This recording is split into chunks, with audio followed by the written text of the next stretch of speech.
Assalamualaikum warahmatullahi wabarakatuh.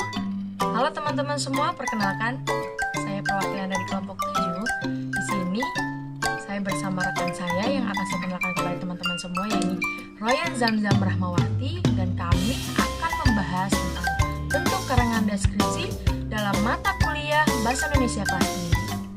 Nah, untuk itu teman-teman semua, kita amati dan cermati bersama ya. Nah, selanjutnya akan disampaikan atau akan dibacakan oleh Kak Royan Zamzam Rahmawati. Baik, di sini saya akan menjelaskan poin pertama, yaitu pengertian karangan deskripsi. Karangan deskripsi adalah karangan yang menggambarkan suatu objek atau peristiwa dengan sangat jelas sehingga pembaca seolah-olah dapat merasakan, melihat, atau mengalami sendiri hal yang dibahas dalam karangan. Dan menurut para ahli, menurut Nurdin tahun 2010, karangan deskripsi adalah mengamati atau memperhatikan dengan sebaik-baiknya objek yang akan dijelaskan dalam tulisan. Dan menurut Mariska tahun 1992 menyatakan bahwa deskripsi atau lukisan adalah karangan yang melukiskan kesan atau panca indera semata dengan teliti dan sehidup-hidupnya agar pembaca atau pendengar dapat menikmati seperti yang dilihat, didengar, dirasakan, dihayati, serta dinikmati penulis.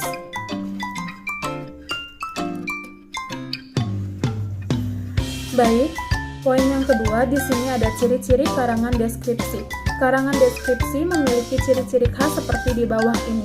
Yang pertama, deskripsi lebih memperlihatkan detail atau perincian tentang objek.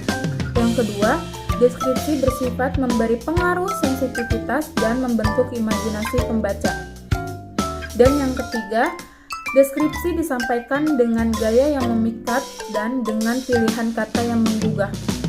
Dan yang terakhir, yang keempat, deskripsi memaparkan tentang suatu yang dapat didengar, dilihat, dan dirasakan, misalnya benda, alam, warna, dan manusia. Berdasarkan 4 ciri-ciri karangan deskripsi di atas, bisa kita pahami bahwa karangan yang di dalamnya membahas secara detail dan jelas mengenai suatu objek yang dibicarakan, yaitu hanya karangan deskripsi saja.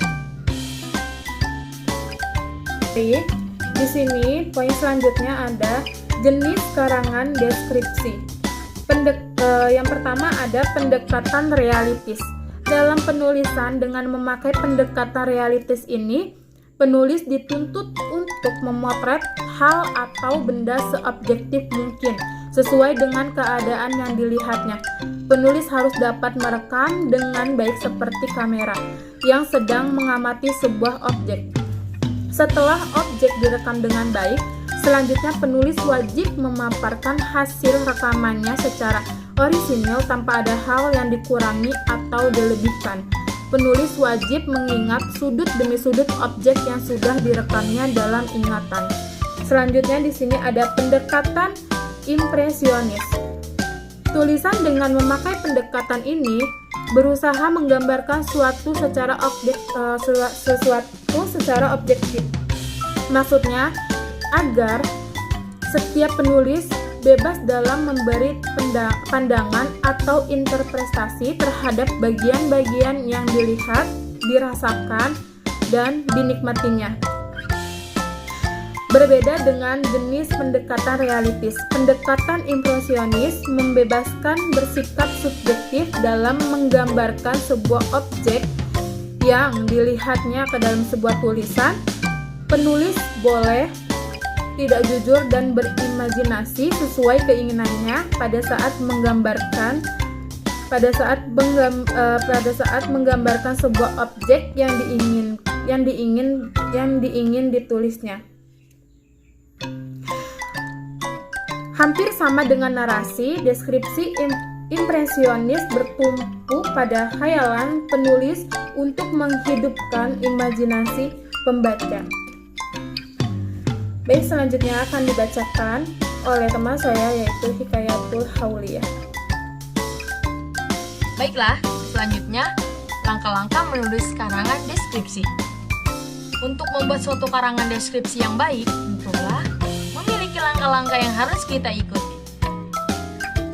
Untuk mendapatkan langkah-langkah tersebut, di sini ada 7 langkah yang harus kita ikuti. Yang pertama, menentukan topik, tema, dan tujuan karangan. Yang kedua, merumuskan judul karangan.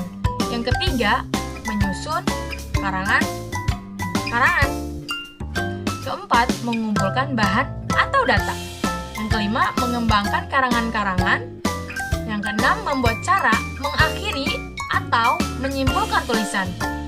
Dan yang ketujuh, menyempurnakan karangan. Selanjutnya, ada karakteristik karangan deskripsi. Agar dalam menulis deskripsi menjadi lebih baik, kita bisa memulainya dengan membuat beberapa pertanyaan pada objek yang kita amati. Beberapa pertanyaan yang bisa menolong adalah: 1. Bertanya menurut pedoman panca indera. Yang kedua, bertanya dengan bertumpu pada apa. Yang ketiga, bertanya tentang benda. Selanjutnya, ada contoh karangan deskripsi. Yang pertama, deskripsi realitas. Seorang mahasiswa ingin mendeskripsikan lapangan parkir. Di FKIK terdapat sebuah lapangan parkir yang luas. Lapangan ini dapat menampung motor yang dibawa oleh mahasiswa, dosen, pegawai bank kalbar, dan tamu. Lapangan ini terbagi atas 2 bagian. Pada bagian kanan dikhususkan untuk parkir mobil, sedangkan bagian kiri dikhususkan untuk parkir motor mahasiswa. Dan yang kedua, deskripsi pendekatan impresionis. Seorang mahasiswa ingin mendeskripsikan kolam tengah yang ada di kampus Putih Untan. Maaf ya teman-teman. Di bagian tengah kampus terdapat kolam yang luas dan dinamakan kolam hidren. Airnya berwarna kecoklatan dan cukup menyejukkan mata jika dilihat di siang hari. Di sekitarnya terdapat taman-taman indah yang dapat menenangkan hati jika memandangnya. Kolam ini dikenal sebagai jantung di kampus kami. Oke teman-teman semua, terima kasih sudah menonton video kami. Semoga ini menjadi ilmu yang bermanfaat. Terima kasih. Assalamualaikum warahmatullahi wabarakatuh.